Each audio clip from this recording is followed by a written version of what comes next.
She was a beloved horse trainer, looking forward to the next phase of her career. She was a kind and gentle woman who'd been devoted to horses all of her life. She had got to this point in her life where actually everything should have been plain sailing. But her retirement plans were cut short by a vicious attack. There was heavy blood staining to the floor, blood staining to the walls. It just looks like something from a horror movie. It was a disturbing case that would take investigators into the mind of a killer driven by hatred and revenge. All of that rage, all of that anger had burst out a big cathartic explosion.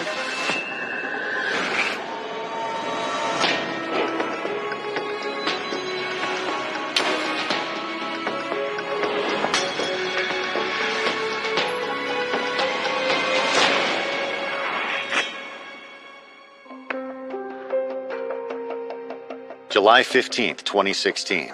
It's late Friday afternoon near the sleepy village of Seaton in northern England. Local farmer Sam Southwell is just finishing his chores for the day when he notices that his sister, 60-year-old Fiona Southwell, hasn't returned home from work. Fiona was employed as a stable hand at a place called Grange Farm. Now, Sam started to get worried because it wasn't like her to be late. It was around the afternoon time, and usually she would have come back to the farm where they lived. I think it was only about a mile, if that, away. He just starts to say something must be wrong. So he jumps in his Land Rover and he goes to the farm. When Sam gets there, the farm's owner tells him that he isn't sure where Fiona is. He'd seen her tending the horses earlier. He thought she'd left for the day. If she was going to be anywhere, she was going to be in the barn. Sam makes his way past the stables about 15 meters towards the end of the barn. And it's there he stumbles upon this horrifying scene. It just looks like something from a horror movie. There's blood splattered up the walls. There is just blood everywhere. On the floor of the barn is his sister, Fiona. She was lying on her back in a corner near a wheelbarrow in a pool of blood. It was obviously a very violent scene. She couldn't be resuscitated. He was aware just from looking at Fiona that she was dead. It's terrifying on a number of levels. I mean, who does something like this to a 60-year-old woman? Ever since she was a little girl, Fiona Southwell spent most of her time around horses. She had her first pony at the age of 1.5 and never lost that passion. So the goals that other people may have, big houses, fast cars, didn't interest Fiona at all. As she grew older, Fiona would turn that calling into a successful career. She rode competitively in shows. She'd also taken part in a pageant for the Queen's Silver Jubilee. She also suffered a number of injuries horse riding, so then she became a riding instructor. She was really highly respected within equestrian circles. She was a judge at county shows and things like that. When her riding days were over, Fiona moved on to other pursuits, but she'd never strayed far from her first love. Horses were an integral part of her life, which is why she'd taken the job at Grange Farm. But she was also making plans for the future. At the age of 60, she was planning what would have been quite a big move out of the area, down to the south of England, where she would have had equestrian facilities. Fiona had a lifelong friend, Brian. He had bought some land in the south of the country and had invited her to come and have a new chapter, as you would describe, in her life and go to live with Brian and his partner to look after their horses. Now, Fiona has been brutally murdered, and local police want to know who's responsible. You build these thoughts on the way to a scene. What might be my possible scenarios? And so, whilst it was initially reported that this could be a homicide or a murder, equally I was thinking, is this an industrial accident? Has there been an accident with the horses? Has she been kicked? Or has she injured herself in some way by accident? Or is it a suicide? And they're all the scenarios that present themselves. And what's absolutely essential as an investigator is to keep an open mind, despite what feelings and bias you may naturally lean towards, just so that you keep your options open. I got to the scene and was greeted by uniformed colleagues who'd cordoned, preserving the evidence that was there. On approaching Fiona's body within the stabling area, it was abundantly clear very quickly that this was a murder. The level of violence used in the attack was particularly sustained and violent. There were significant stab wounds. Fiona was found to have 19 different stab wounds to her head and body. The force used was extremely violent. The first thing they have to do is secure the crime scene, which is no easy task considering where they are. I'm faced with what is a significant scene to manage because the farm was quite large and we're in a rural location with many routes of egress from the scene for the offender. As forensic specialists began collecting evidence, detectives interview the farm's other employees. There were several people in and around the farm at that time, and that had been during that day. The last time anyone had seen Fiona was around 9:30 in the morning when she'd put the horses out to field. The tenant farmer told the police that she was a relatively new hire, but she seemed to get along fine with everyone. They didn't know whether it was a burglary, a theft, and Fiona's kind of caught them. There was just so much confusion. But because of the way that she was found and she was slain, it was pointing towards a bit more than just, the average theft or burglary gone wrong. After more than 8 hours of investigation, police are left in the dark, in more ways than one. We'd lost daylight, it was dark in that barn. We needed to bring in specialist scientific advisors to give us the best chance of understanding exactly what had happened. And so that decision at that time was that the scene would be secured, that Fiona would be remaining where she was, until the next morning where we could do more work. As the small seaside town sleeps, investigators wait for the necessary equipment and experts to arrive, and a killer remains at large. They posted guards to watch over the body, but detectives were still concerned because somewhere out there was a killer. Are the officers on that scene guard at risk? Is somebody within the curtilage of the farm hiding? Within stackyards, barns, outbuildings, all the things that all farms have. Disturbing, really, to think that somebody is out there right now. This has not been done very long, and is anybody else at risk from that person? Coming up, daylight reveals the full extent of this vicious attack.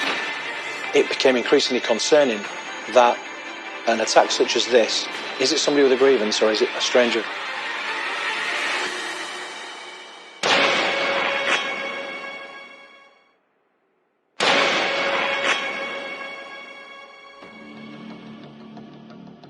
On the morning of July 16th, 2016, detectives in northern England returned to the barn where 60-year-old Fiona Southwell was found brutally murdered. It was obviously a very extreme incident. For the investigators and detectives walking up to that small farm in Seaton, it was just, I think it was probably unthinkable what would be going through their mind. It was an incredibly hot weekend. Summer, sun was burning, blisteringly hot weather, and it felt very different than it had the night before and during the hours of darkness. And the small seaside town has woken to the news that there is a killer on the loose. Straight away, the national press, the international press were all over the story because an idyllic farm in East Yorkshire, it's horrible. A woman slain, a tiny little old lady basically slain in a barn doing a job that she loved. We think about, how does this feel to be in this community? Knowing this has happened, how would I feel? We were doing everything that we needed to do to make them safe and to feel safe. Detective Tony Cockrell leads the investigation. I reattended the scene with our forensic scientists and scenes of crime officers to go and reassess where we were, see where Fiona was again, and see what the interpretation of that scene meant to us in the daylight so we could see clearly exactly as to what had happened. It was much, much worse in the light of day. Examining the body, they discovered that she'd been stabbed several times.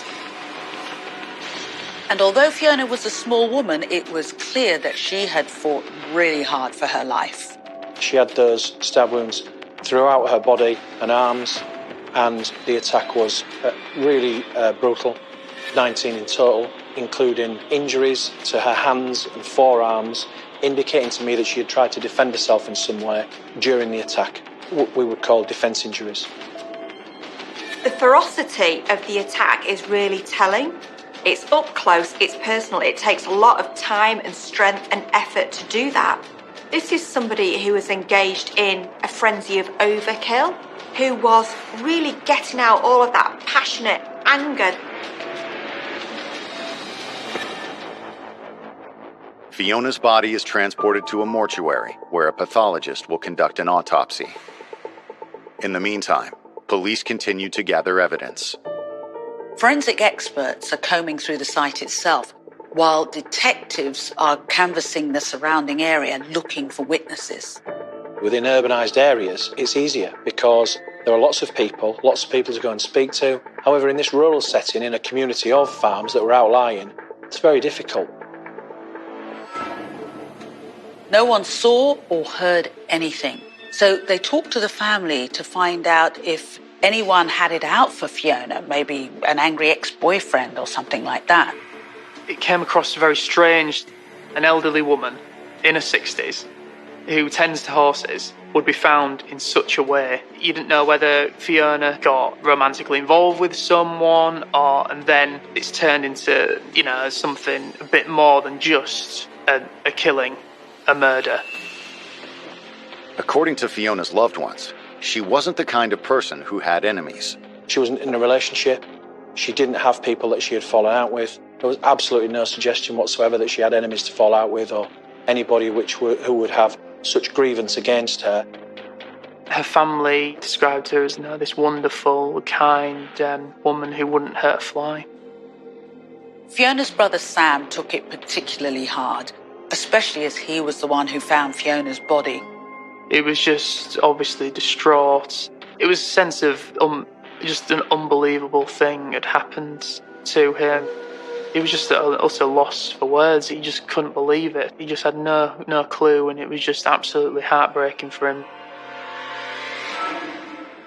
Unable to narrow their search, investigators work with Fiona's family to make a list of all the people in her life.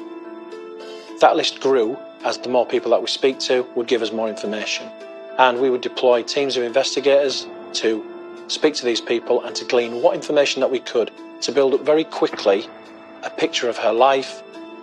They're looking for any kind of lead or possible motive, but unfortunately, no one jumped out as a potential suspect. The people around Fiona were all consistently shocked at what had happened to her, and significantly, no one was presenting themselves at that time to me, as the senior investigating officer, as a person of interest.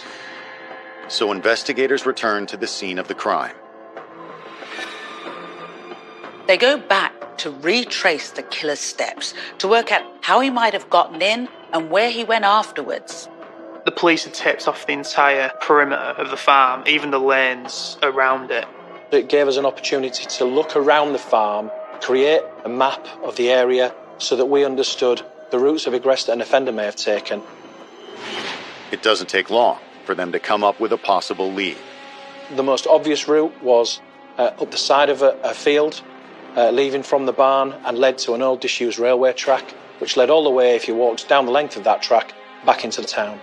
And I set about our trained search officers looking down the side of the field towards the track. Coming up, detectives finally make a breakthrough. They came back quite excitedly, having had what I would call a significant find.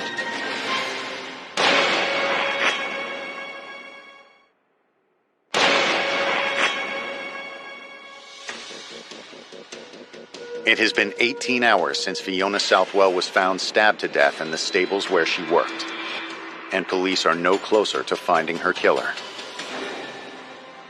Although no one seemed to have any idea who might have done it, the nature of the crime was a clue in and of itself. The level of violence that was used to kill Fiona suggested there was something personal behind it. It's very, very personal to stab somebody, and stab somebody multiple times in the face and in the upper chest area. However, Further examination of the surrounding area has given detectives an idea where her attacker might have gone. There was an old railway track that cut through the area, and investigators thought that this might be the escape route for the killer. The railway track went past the farm where Fiona had died, and it was very popular with cyclists and walkers. A team of officers have been sent to follow the tracks, and just minutes into their search, they come across two significant pieces of evidence. In a hedgerow, at about chest height, was a garment, a white but dirty garment. This was a white child's vest. The vest had what appeared to be blood upon it. It would appear that somebody had used the vest to place something inside the vest with blood upon it and draw it to clean it. Not only that, but the officers had found what appeared to be the murder weapon. There was a black-handled kitchen knife, which appeared to have been wiped, was found in some undergrowth nearby. The knife with blood upon it, and that blood looked fresh and was a really significant find for us. Investigators believe the killer discarded both items as they fled the scene. It had been thrown, as somebody's leaving, thrown outwards towards the left onto a bush. If my theory was right, that somebody had held the vest and drawn the knife through it to clean it, there was a significant possibility of the user's DNA on that vest as well as the blood of the victim. That would be gold. As detectives canvass the area, they come across another farm near the crime scene. Lots of people were spoken to around neighbouring farms and neighbouring premises. And one of those was a small farm with horses, a place called Max Home. It was only a couple of fields away as the crow flies. Max Home Farm was a family-owned operation located near the abandoned railway. Investigators decide to stop by and pay a visit. They hadn't witnessed anything out of the ordinary, but in the course of the conversation, detectives learned that the family had recently hired a new farmhand, a 21-year-old man named Daniel Edwards. Daniel Edwards was working on an ad hoc, cash-in-hand basis at a farm. He would go there most mornings on foot. He'd walk there, and as the family were getting ready for school and work, he might have a cup of tea with them, and then he would go and look after their horses, and at some point after a couple of hours, he would then go home. And in payment for that, he would get a few pounds in cash. However, the owners didn't think that Daniel had anything to do with it. It turned out that Daniel was a bit slow. He had something like a learning disability. But later that evening, when detectives compare notes, Daniel's name pops up again.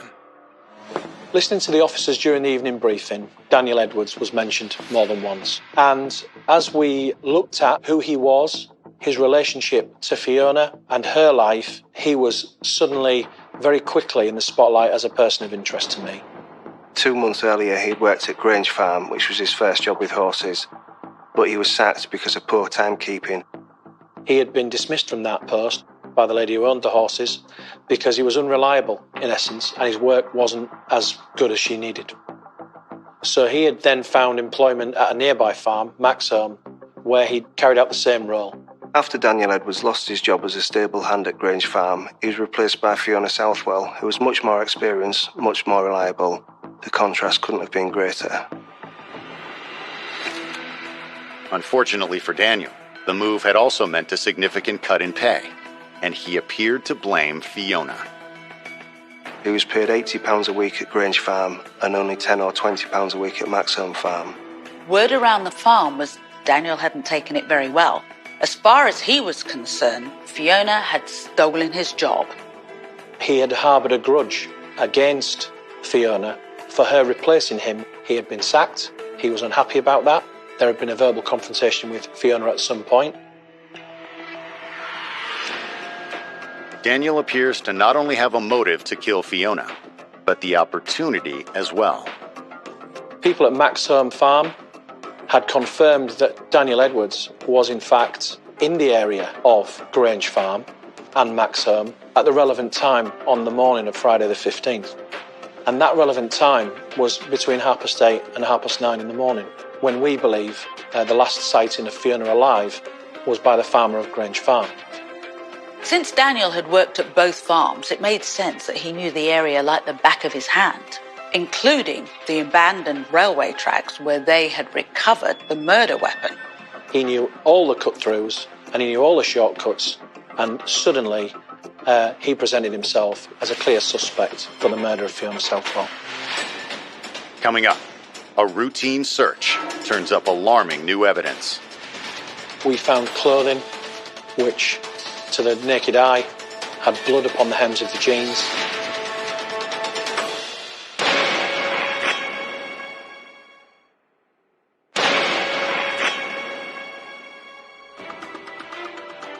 Less than 2 days into the investigation of 60-year-old Fiona Southwell's murder, Humberside police have a clear suspect. A 21-year-old stable hand named Daniel Edwards. From their inquiries, police very quickly identified Daniel Edwards as a suspect and wanted to speak to him as a matter of urgency. On July 16th, detectives make their move. Daniel Edwards lived with his stepmother, father and two brothers at King Street in Hornsey, a short walk away from both farms. Officers were let in by his father after banging on the door. And Daniel Edwards presented himself at the top of the stairs, and one of the detectives within the team arrested him on suspicion of murder. No, he did not resist arrest at all, and interestingly, didn't even ask any questions about why he was being arrested. While Daniel is brought in for questioning, investigators conduct a search of the home. Within his bedroom, we found clothing which, to the naked eye, had blood upon the hems of the jeans. So he had his clothing seized from him that he was wearing, and certain forensic examinations of him were carried out. The Scenes of Crime officer noted that there was staining around his ankles, which seemed to be peculiar. And a swab of those ankles of Daniel Edwards revealed a presumptive positive test for blood. If the blood matches Fiona's, they have him dead to rights. The blood samples are immediately sent to a crime lab for further testing. And while police wait for results, Daniel has some explaining to do. Daniel Edwards was interviewed by an experienced homicide detective. He was interviewed around his movements and to establish his account of events on the day of the murder of Fiona Southwell and the next day.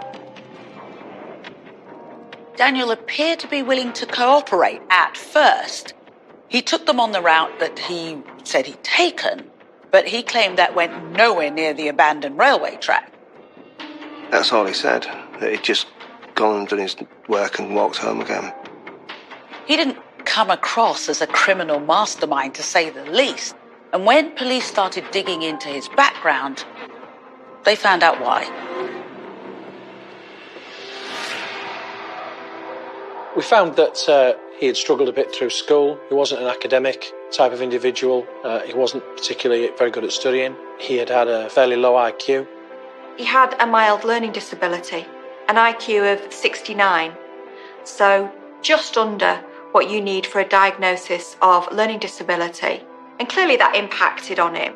He shied away from large groups and liked to keep himself basically within his own head, and was a bit of a loner. He was a lad whose mother had left him at a very young age, and he was brought up predominantly by his father and stepmother.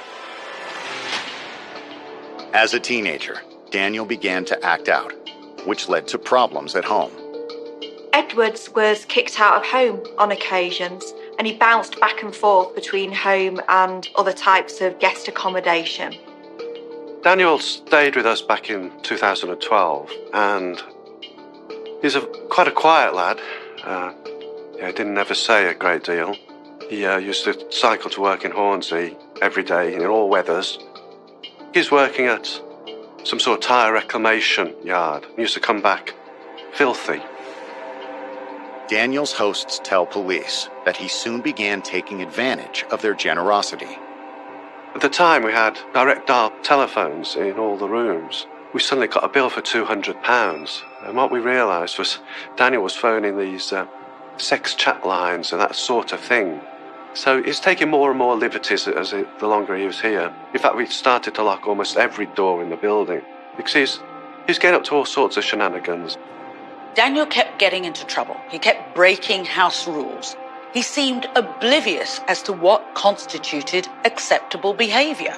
One morning at breakfast, I remember saying to him, Daniel, do you know the difference between right and wrong? Because I told him so many times, and he said, well, he did, but I got the impression he didn't really. After only 3 months, Daniel had been asked to leave. He ended up back at home, but he was still clearly struggling to find a purpose in life. It was not clear how Daniel Edwards came to be working with horses, but as time went past, he did develop an enjoyment for it. And that seemed to be, from what we could find out about him, the only kind of interest that he had in life at all. When he wasn't taking care of horses, Daniel could be usually found loitering on the streets of Hornsey. He was somebody who liked to have a smoke of cannabis now and then. He would do things like hang around the local supermarket to use their free Wi-Fi, and was a fairly well-known face around the area. It's not clear if Daniel Edwards had any plans or what his future held, but he did seem to have limited horizons. Daniel's family doesn't seem to have a very high opinion of him either. He rarely washed and just dumped his clothes in his bedroom every day for his stepmother to clean up. According to her, the only thing Daniel seemed to care about was his job as a stable hand. He had been quite upset at losing his job at Grange Farm, looking after those horses. And as the investigation progressed, it was clear that he clearly harboured more of a grudge around losing that job than we initially thought. This wasn't the first job that Daniel Edwards had lost due to his mental capacities and, due to his learning difficulties. We found out that he'd had 6 or several jobs within that time frame. And when investigators take a look at Daniel's criminal record, they find something even more disturbing. He'd been arrested for public drunkenness and assault, amongst other things, but one charge stood out from the rest. We found that he had had an offence of indecent exposure previously to a woman of a similar age to Fiona Southwell. And that alerted me, was there a sexual element to the offence? Was it revenge? Coming up, a series of discoveries breaks the case wide open. The child's vest was similar to those which was used as rags for cleaning. This was clearly a premeditated attack. He had decided what was going to happen. There is no doubt at all.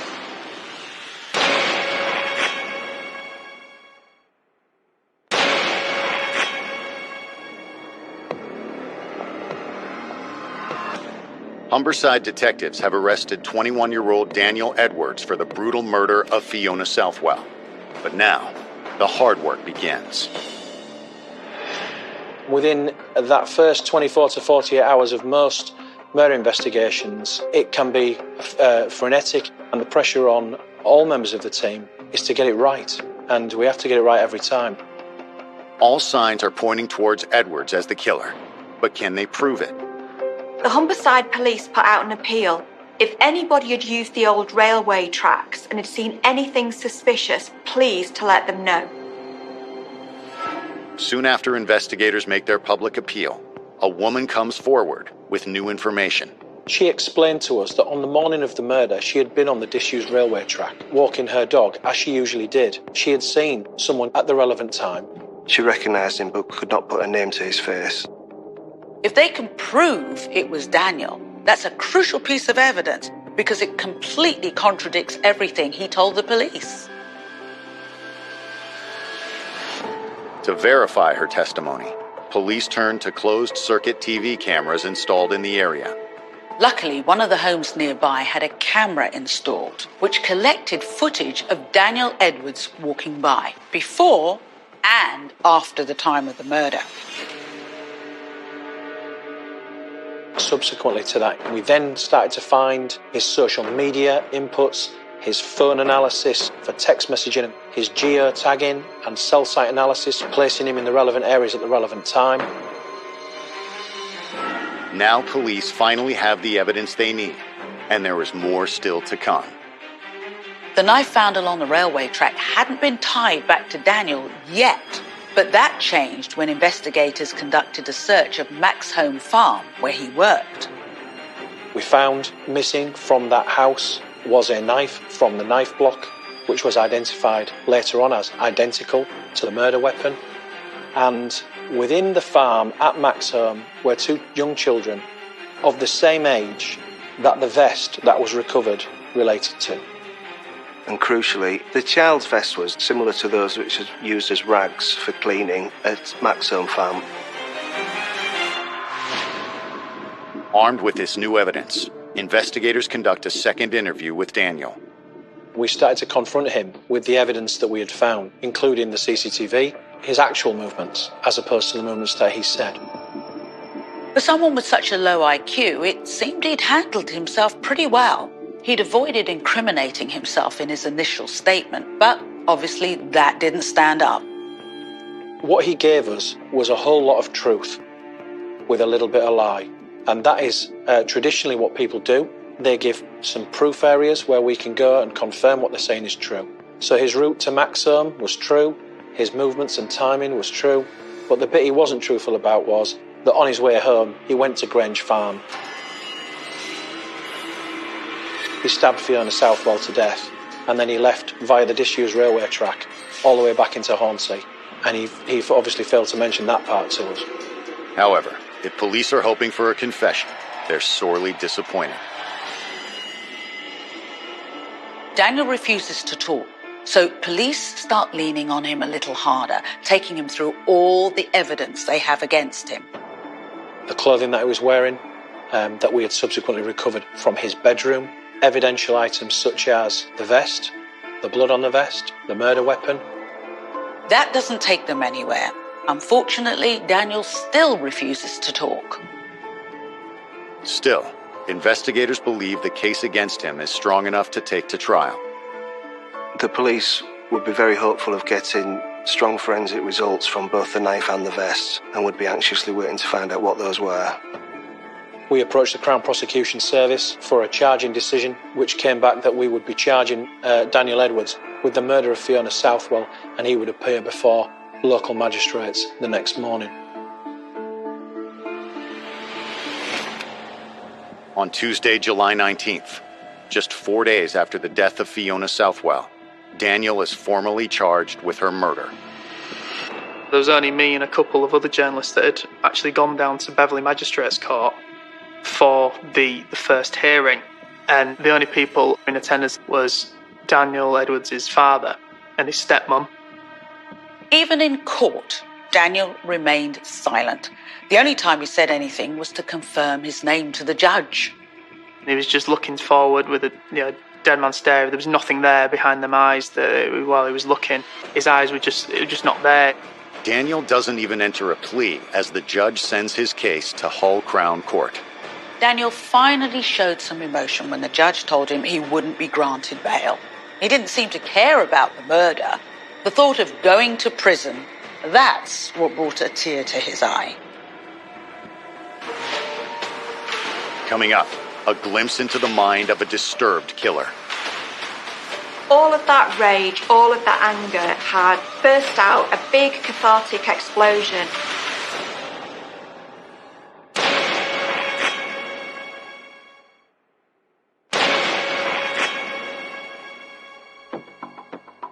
In January of 2017, the trial of 22-year-old stable hand Daniel Edwards begins. He's accused of stabbing 60-year-old Fiona Southwell to death 6 months earlier, after learning she'd replaced him. The prosecution described Edwards as somebody who was callous and calculated, prepared to kill an old woman just to get the job back that he felt she'd taken from him and to get rid of his own rage. The pathologist who conducted Fiona's autopsy testifies to the extreme violence involved in her death. One knife wound penetrated her brain, another one went straight through her neck. She had a number of other injuries around her body, and indeed it took the Home Office pathologist 50 minutes to go through her injuries in detail.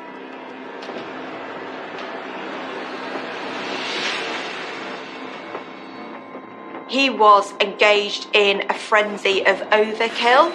He continued to stab her until he felt that rage in him had subsided. Prosecutors were able to show the jury a wealth of evidence, which included CCTV, phone records, and also text messages that Edwards had sent.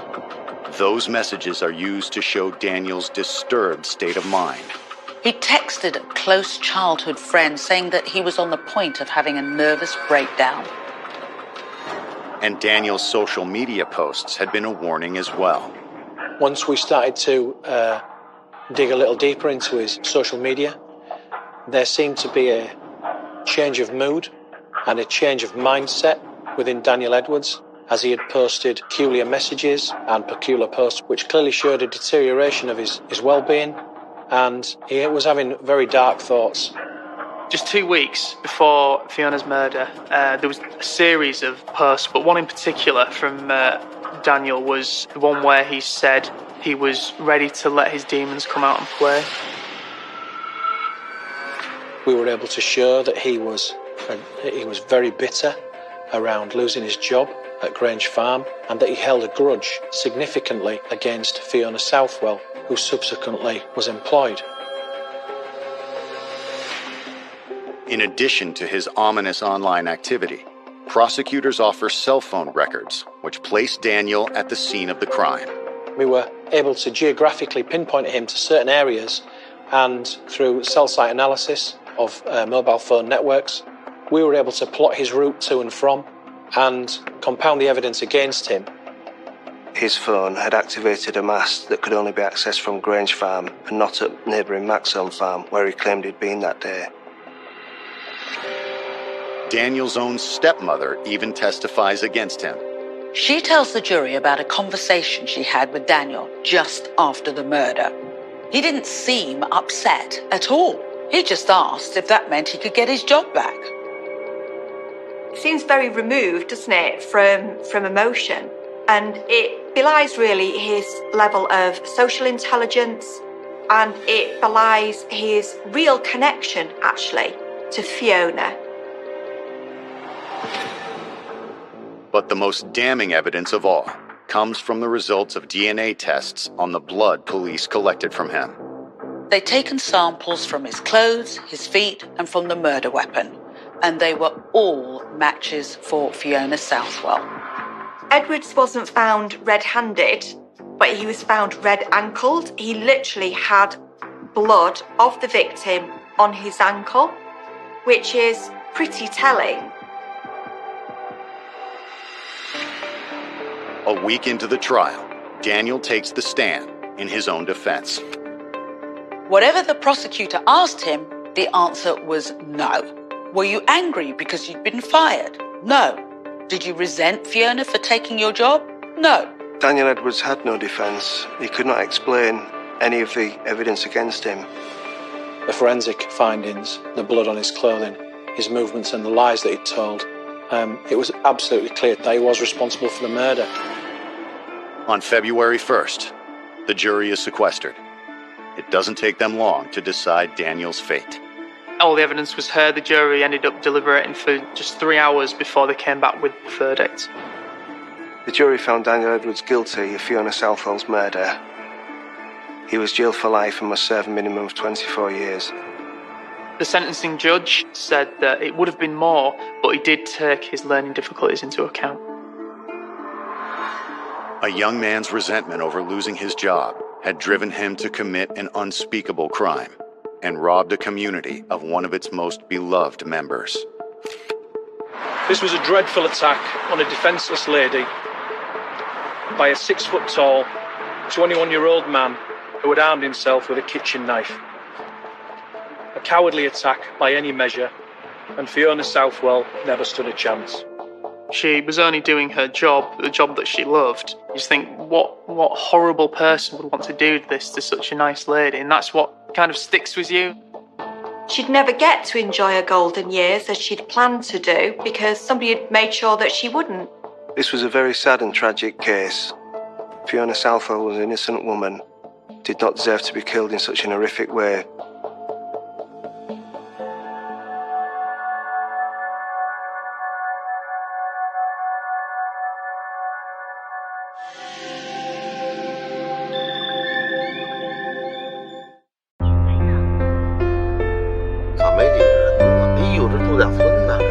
北戴河啊，大哥，这也不是景点区，这是奔景点区的路上。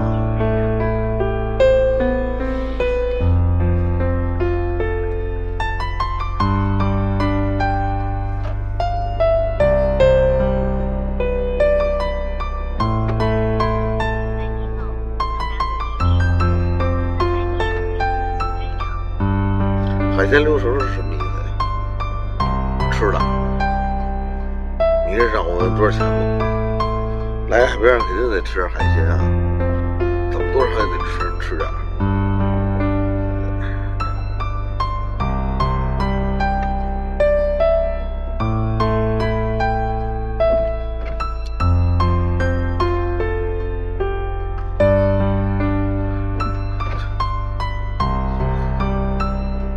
我现在也不熟，就是2年前秦皇岛上的大学，然后看看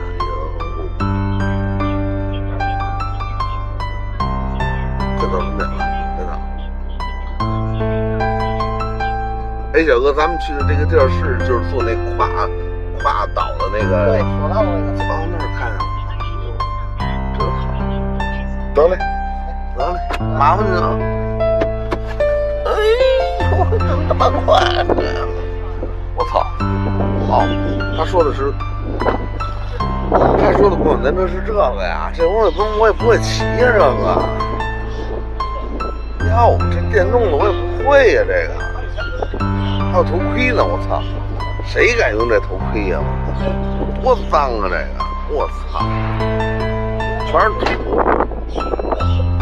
我操，真牛逼！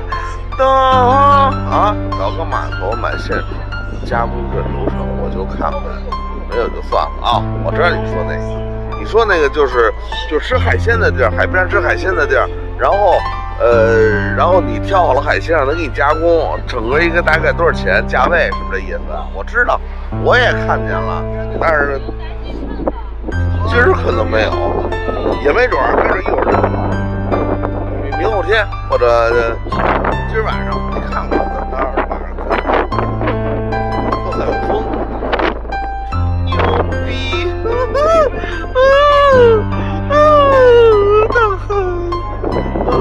变得到海边了，我操的嘞！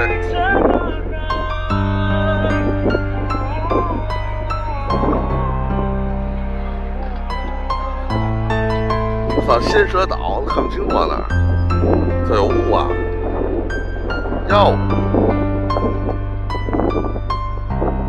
看了吗？上面有一条蛇，这是仙龙还是仙蛇呀？那是。哎呦，海市蜃楼吗？这不是？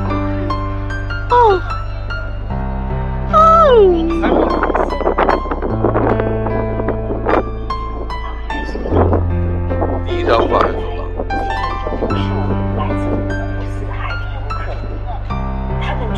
哟，操！哟，沙子呀！哟，我就穿了一双袜子。现在的暹罗岛已经成为全国旅游。哟，我先看看海。